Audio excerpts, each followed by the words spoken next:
Lors du dernier épisode, je vous ai présenté nos 6 protagonistes.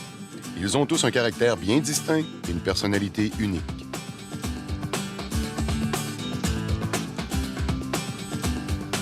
Plus je les suis dans cette aventure, plus je constate toute l'importance qu'un mot aussi anodin qu'intention peut avoir dans la réussite d'un projet.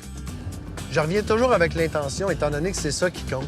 Aujourd'hui, nous verrons quelles sont les intentions de nos participants. Je me suis souvent demandé qui sont ces gens à qui tout réussit.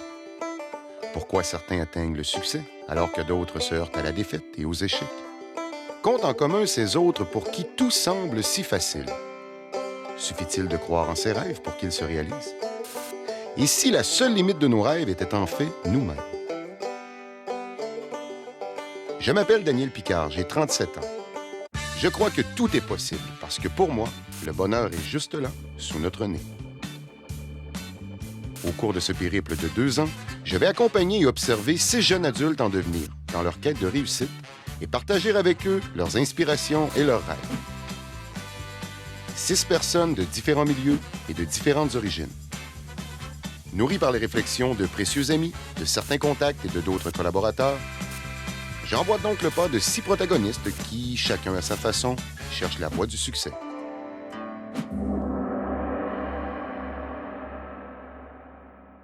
Quelques instants avec Robert me suffisent pour mieux comprendre les protagonistes et les efforts nécessaires pour atteindre leurs objectifs. Tu vas voir, là, il y en a beaucoup qui vont vouloir t'exprimer des choses, ils vont vouloir prendre des synonymes pour expliquer leurs intentions. Quand tu poses la question, c'est quoi ton intention? Mais tu sais, en haut de tout ça, quand tu prends la peine d'y penser, ça reste que c'est une idée à la source, la base. Comme pour Jason, par exemple.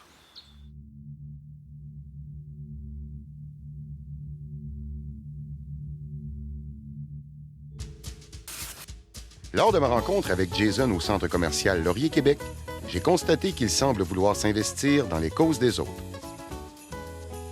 Ben oui, c'est super. Écoute, les sacs réutilisables, même, c'est pour la Fondation du cancer du sein. Faut aussi bien les encourager. Je lui demande s'il y a un projet en lien avec cette cause auquel il aimerait prendre part. Vu la maladie que ma mère a eue, j'aimerais ça organiser un événement pour le cancer du sein. Je sais pas quoi encore. Je vais me creuser la tête, je vais penser un peu à tout ça. Laisse-nous quelques semaines. On réfléchit. Tu réfléchis de ton côté. Merci, Dan. Salut, Bye. Jason. Bonne journée. L'idée est intéressante, mais encore vague. Quelques semaines plus tard, j'ai bien hâte de voir si cette idée a fait du chemin.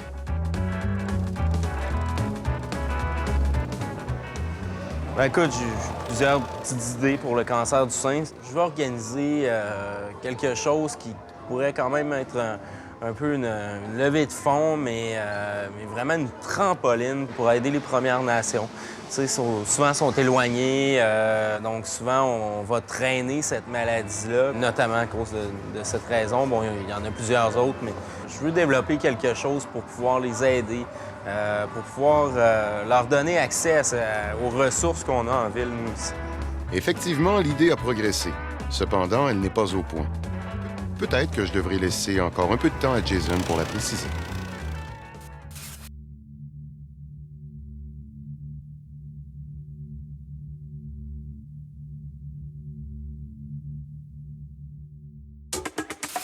Quelque temps après ma première rencontre avec Samantha, je retourne la voir à l'entraînement. Elle vient à peine de courir une dizaine de kilomètres dehors, un dimanche matin, par des températures glaciales. Lève le haut du corps, haut. On lève le genou, on détient encore après.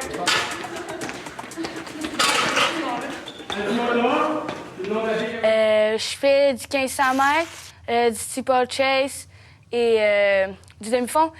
Puis mon rêve, c'est vraiment d'aller aux Jeux olympiques. Pas ceux qui s'en viennent, mais les prochains. C'est ça qui te motive puis qui t'aide le matin à te lever et aller courir à moins 30? Ouais. Quand tu l'as, ton idée, là, réponds à la question. Est-ce que tu es prête à faire les efforts pour la réaliser? Puis c'est là que ça va devenir ton rêve. La gang n'a pas game. Tu sais, ça coûtait quand même 250 pour rentrer dans le club, ou 150. Puis là, j'avais pas les moyens. Mes parents disaient que ça coûtait trop cher. Fait que tout l'été, j'ai vendu de la limonade à 25 cents sur le bord de la route, de la grosse route. Puis finalement, j'avais fait 75$. Ça avait fait déjà de ça. C'est vraiment le fun. T'as vendu de la limonade. Ouais. Tu connais bien Samantha? Oui. Qu'est-ce que tu vraiment. penses de Samantha? Je pense que c'est une petite fille un peu... pou, pou, pou, qui a beaucoup d'énergie à revendre. Là. Elle est un peu timide aussi, des fois. Ça... Mais c'est une fille qui, quand elle veut quelque chose, elle est capable de travailler fort pour l'avoir. Puis franchement, des fois, elle part de loin pour faire quelque chose, puis toi, à côté, tu te dirais, mon Dieu, moi, je vais jamais faire ça, c'est impossible. Le défi est beaucoup trop grand, puis en même temps, c'est comme, ben voyons, y a rien là, je vais faire ça, puis let's go. Qu'est-ce qu'on fait pour les Jeux olympiques? Explique-moi les Jeux olympiques, t'en es où là-dedans? Là? Parce que tu veux y aller, là. On est où? Ouais, mais je suis pas encore, là. C'est encore dans longtemps, là. T'aimerais-tu ça? Ouais. Rendu à un certain point, courir, c'est comme manger, boire puis dormir. Moi, je me demande pas si je vais manger aujourd'hui. Je sais pas qu'est-ce que je vais manger, je sais pas quand je vais manger, mais je sais que je vais manger. Je me demande pas si je vais m'entraîner, je sais que je vais m'entraîner. Pourquoi? Parce que j'ai des objectifs. C'est quoi l'autre étape? On s'en va où, là, après? Les provinciaux en fin de semaine. Explique-nous c'est quoi exactement. C'est dans toutes les écoles, ils pognent les meilleurs des écoles, puis ils emmènent aux provinciaux pour représenter leur école, leur province, puis tout. Puis c'est comme le championnat du Québec, là, des écoles. Finir top 5, là, j'aimerais ça, là. Le rêve, c'est loin. Entre la réalisation du rêve puis aujourd'hui, il y a toute une série d'objectifs. Moi, avec les athlètes, je parle rarement des rêves. Sinon, ils veulent aller aux Jeux olympiques. S'ils veulent tous aller aux Jeux olympiques, j'en parle pas avec eux autres. C'est trop loin. Il y a trop d'étapes. Les étapes, ça, on en parle. L'objectif, cette saison, c'est quoi? On s'en va au championnat provincial au mois de mars. Qu'est-ce qu'on fait après cet été? Ah, cet été, c'est ça l'objectif. On a des objectifs. Pour aller aux Jeux olympiques et réaliser son rêve, Samantha devra garder sa motivation à long terme, au travers de ses objectifs à court terme.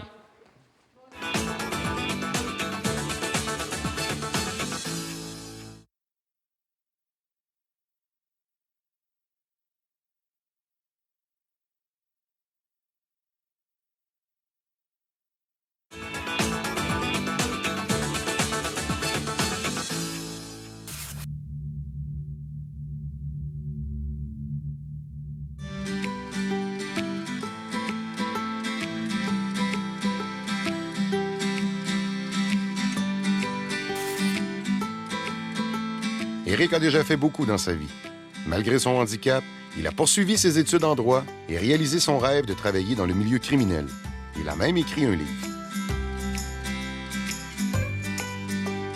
Ben écoute, Daniel, c'est drôle que tu me dises ça. Parce que réaliser des rêves, je pense, c'est l'objectif de ma vie. Et là, tu rêves à quoi? C'est un rêve que je caresse, mais d'un autre côté, c'est un rêve que bien des gens ont. C'est d'offrir un petit peu, là, c'est un endroit qui est accessible. Des seuils de porte, il va en avoir partout, des poignées de porte. En créant un lieu sans barrière architecturale qui pourrait faciliter d'accueillir des personnes avec une mobilité réduite dans un endroit où les contraintes du climat n'ont aucune incidence sur la personne. Je pense à la Floride, comme exemple. Créer une auberge avec des activités, un endroit qui permet un peu de réaliser certains rêves. Le projet d'Éric n'en est pas encore un. C'est un rêve qui mijote depuis longtemps dans l'abstrait. Alors comment Éric pourra-t-il faire passer son rêve à la réalité?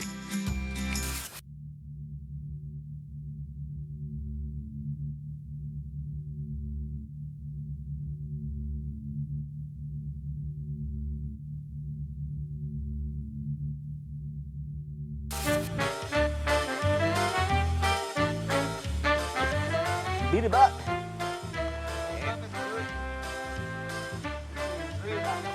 Ben ouais. Une fille de Montréal, elle est pas habituée aux frites. Non, c'est pas vrai, c'est une fille de l'Abitibi en plus. Elle devrait être habituée. Moi, son cheval, il est standard, on parle tout le temps de même.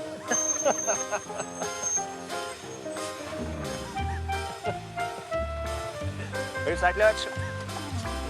Dois-je vous rappeler que Michel s'est inscrit à l'École nationale de l'humour au début des années 2000. Mais tout n'a pas été comme il l'aurait souhaité. Tu sais, mais j'aime écrire. Ça a pris 4 demandes là, avant que je sois accepté. Tu sais, j'ai bûché, là, tu sais. Puis la 3e fois, là, j'ai eu un 2 par 4 dans la face. La 3e fois que j'ai été refusé, là. Je demande à Joël, elle m'a ramassé la petite cuillère, là. Je dis, voyons, comment ça se fait, sacrément? Je le sens ici, il faut que j'y aille. Je le sens. Puis je broyais comme un veau, puis je dis, voyons, Je me suis fâché. J'ai écrit à l'école. Comment ça? Parce que les autres t'envoient une lettre comme de quoi, t'es refusé. C'est fini, merci, bonne chance dans tes projets. J'ai eu la chance qu'on me réécrive. T'sais. Mais si j'aurais pas eu le gosse de réécrire au départ, de me fâcher, il n'y a pas d'autre chose pour réussir. Il faut que tu écrives. Écris. Fait que pendant l'année qui a suivi, j'ai fait que ça.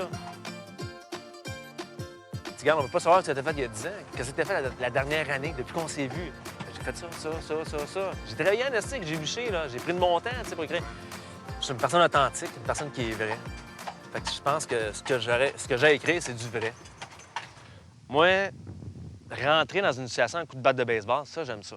J'aime ça quand les gens peuvent verser une petite larme, dire « Oups, attends, c'était drôle. » Puis là, tu joues avec les émotions, puis OK, ça vient me chercher. Ça veut dire que quelque part, j'ai peut-être fait ma job, tu sais. Qu'est-ce qui serait important? D'avoir quelque chose de concret en avant de moi. Ça serait important. Avoir vraiment de concret. Tu sais, mettons, avoir la chance d'écrire un numéro qui pourrait être présenté grand public, ça serait génial. Ça, c'est le rêve de tout auteur, je pense. J'ai l'impression que Michel est à la fin du cycle idée, rêve, projet, objectif. Il sait quoi et comment faire pour vivre de sa passion. Pourtant, ce n'est toujours pas le cas. Certaines limites semblent le retenir. On va repasser vous voir. Ouais, mais là, ça va prendre un 7 passagers parce qu'on a 5 enfants.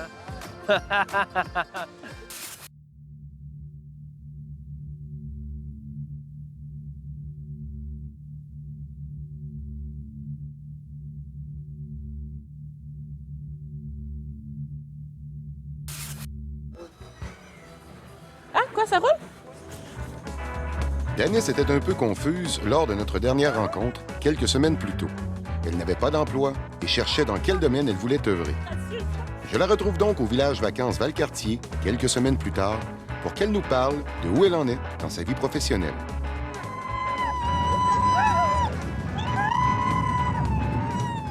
T'en es où? Bien là, présentement, je suis allée retourner pour l'hiver travailler dans un de mes anciens emplois que je sais que j'ai beaucoup aimé.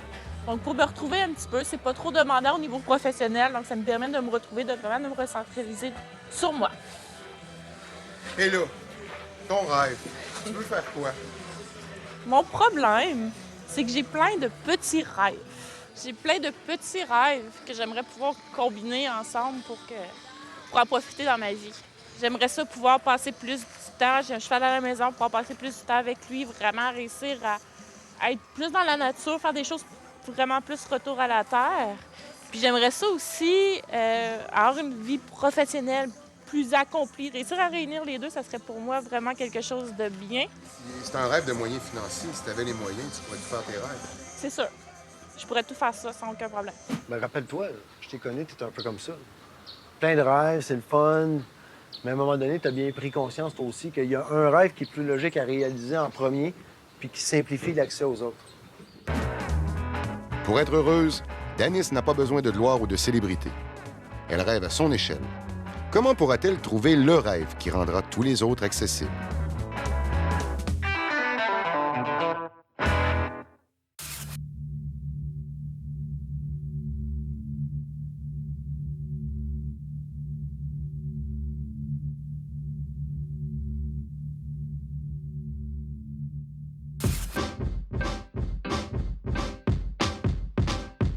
On veut tous traverser la rue. Certains piétons prendront le temps d'appuyer sur le bouton, attendront que la lumière tourne au rouge, puis traverseront sur les lignes réservées aux piétons. Plusieurs prennent le temps de préparer leurs actions. Ceux qui semblent appliquer la pensée magique, eux, préfèrent traverser la rue tout de suite, sans regarder, en se disant que tout ira pour le mieux. Certains d'entre ceux-là se rendront de l'autre côté, mais d'autres non.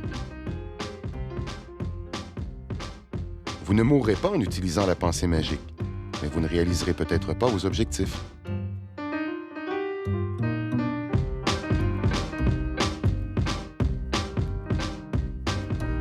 Isabelle a terminé, il y a quelques mois, un cours d'agente de spectacle. Comment ça va, toi? Super bien.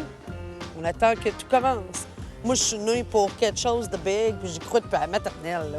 J'y ai jamais pas cru, ça se tient, mon discours, là. C'est qu'à un moment donné, il faut que ça débloque parce que m'a pogné 50 ans poivre et sel, m'a dit que j'ai-tu passé à côté de ma vie? Là, tu fais quoi présentement? Qu'est-ce qui se passe là? Moi, honnêtement, de ce temps-ci, J'ai terminé l'école, c'est ça, au mois de mai, puis je fais rien parce que j'attendais que mon projet commence. Tu fais rien. Je reste chez un ami, je m'occupe de ses enfants. Je fais du ménage, je fais à manger, je fais vraiment la petite vie de maison. Je donne un coup de main, je suis quasiment aide à domicile, là, en attendant que ma vie prenne son envol. Mais professionnellement, oui, effectivement, je fais rien. Isabelle attend que tout commence. Elle attend que sa vie prenne son envol, que son projet démarre. Alors, Isabelle, c'est quoi ton projet? Mais avoir une agence, ça, j'aimerais ça. Quitte à la partir, bien, c'est parce qu'il y a deux sides, là. J'ai vraiment une personnalité partagée. Il y a le côté moi. Moi, si je m'écouterais, moi, l'artiste, moi, je ferais de la télévision, je serais humoriste, je m'occuperais de moi. Puis d'un autre côté, ça me dit, être des gens, découvre des gens, t'as de la gueule, t'es capable de communiquer. Il y en a qui en ont besoin de quelqu'un qui les représente, ce monde-là. Ça aussi, c'est une de mes forces. Fait que je serais capable de faire les deux. C'est là que je suis embêtée. J'écoute Isabelle parler, là. Il me semble qu'elle n'arrête pas de répéter.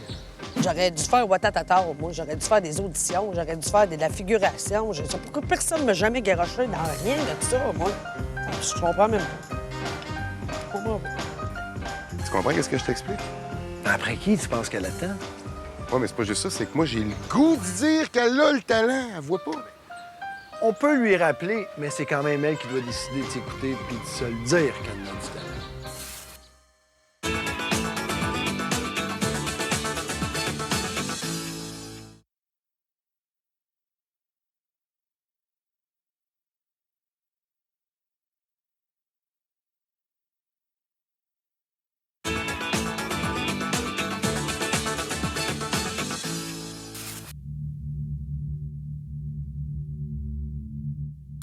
Mes limites. Qu'est-ce qui t'arrête? Jusqu'où tu es prête à aller? Parle-moi de tes limites. Bien là, tu m'embêtes parce que des limites, je m'en suis mis comme un peu toute ma vie qui m'empêchait d'avancer. Fait que mes limites, parle-moi de tes limites. Il y a plusieurs types de limites.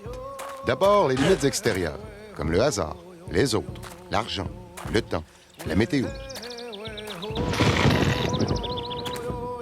Et il y a les limites intérieures, celles que l'on s'impose à soi-même. Elles sont à la fois ce qui nous empêche d'avancer et ce dont nous aurons besoin pour continuer. Nos protagonistes se décourageront-ils face à leurs limites ou saisiront-ils l'opportunité de grandir et de se dépasser? Que mes espadrilles sont brisées, puis ils me provoquent des blessures. Mais pourquoi tu n'achètes pas d'autres? Parce que j'ai pas l'argent. Samantha aurait besoin d'équipements adéquats pour pouvoir donner son maximum. Ses parents peuvent rarement assister à ses courses, faute de temps et d'argent. Ils savent pas comment... comme, tous les efforts que je mets, là. Pourquoi tu penses qu'ils sont pas là? Ben, c'est surtout vraiment à cause du transport, là. Puis, ouais. Comme, quand ils peuvent, ils viennent, là. Comme quand c'est à Trois-Rivières, ils viennent, là. Mais c'est rarement à Trois-Rivières. Comme ça met le moral bas, là, vraiment bas. Comme, des fois, je vois les parents encouragés, là. Là, durant la course, je suis comme, ah, c'est vrai. Puis là, je vois les parents qui crient des noms, là, je suis comme, tu sais, il y a place, ils diraient mon nom. En tout cas, c'est intense, là. Pendant mon entretien avec Jason, il me fait part de circonstances qui pourraient compromettre le développement de son idée. Ça va. Écoute, pour la première fois, je pense que mon corps me dit d'arrêter. J'ai longtemps été incapable de dire non à tout ce que j'ai fait dans ma vie. Puis maintenant, c'est pas moi qui prends la décision, c'est vraiment mes médecins. Je pense que mon corps est plus capable. On m'a déclaré, en fait, là, trouble d'angoisse et dépression. Donc, dépression quand même assez majeure. Donc, je dois avoir un suivi psychologique, tout ça. Il faut que je prenne un break, donc je suis off pour 3 mois. Puis, non, je pense que ça va me permettre de m'aérer un peu l'esprit, de un peu réfléchir à autre chose, décrocher carrément. Limite, mais définis tes limites parce que ma vie, c'est une limite. C'est comme j'ai jamais passé à l'action, j'ai jamais rien fait vraiment. De quoi t'as peur? Que ça soit de pas réussir. Fait que la meilleure méthode que j'ai trouvée pour ne pas réussir, c'est de rien faire. Comme ça, je suis assurée de pas rien rater. Mais à partir du moment où il va tomber de la neige, comme tantôt il l'annonce, c'est de me dépêcher à faire mes trucs avant qu'ils se mettent à neiger, parce qu'avec dans la neige, c'est vraiment difficile. Le quotidien pousse Éric à dépasser ses limites à chaque instant. Mais trouver des investisseurs pourrait s'avérer un défi de taille. Moi, ben, je regardais un peu là, parce que l'élément fondamental dans tout ça, c'est de trouver un endroit un terrain avec un immeuble, des immeubles qui va avoir les facilités et les accès pour les fauteuils roulants. Chose qui n'est pas nécessairement facile. Ta situation économique, ça ressemble à quoi? Un désastre! Excusez. Vous vous privez sur quoi? Les sorties en famille, je trouve. Ça, je trouve ça triste. Les enfants, excuse. Allô? Une petite émotion, c'est correct. Les enfants, papa, on va-tu telle place? Écoute les annonces à la télé. Ben, tu sais, j'ai fait un choix à un moment donné dans ma vie de... Je chauffais des camions, j'étais jamais à la maison, j'avais plus d'argent. Mais là, j'ai un travail que je suis plus souvent à la maison, mais j'ai moins d'argent. J'aimerais avoir les moyens de rester à la maison, de ne pas avoir traversé le pont, être capable de faire vivre tout le monde. Parfois, l'amour permet de briser les limites et trouver la motivation nécessaire pour foncer sans craindre l'avenir. Être capable de prouver à ma famille, à ma femme, à mes enfants que j'ai pas tout, pas juste moi, mais eux non plus, ils n'ont pas juste fait ce sacrifice-là pour rien. Suffit-il d'être au bon endroit au bon moment? Ou devons-nous tous, un jour ou l'autre, faire face à soi-même et trouver la force de franchir la ligne entre l'échec et la réussite?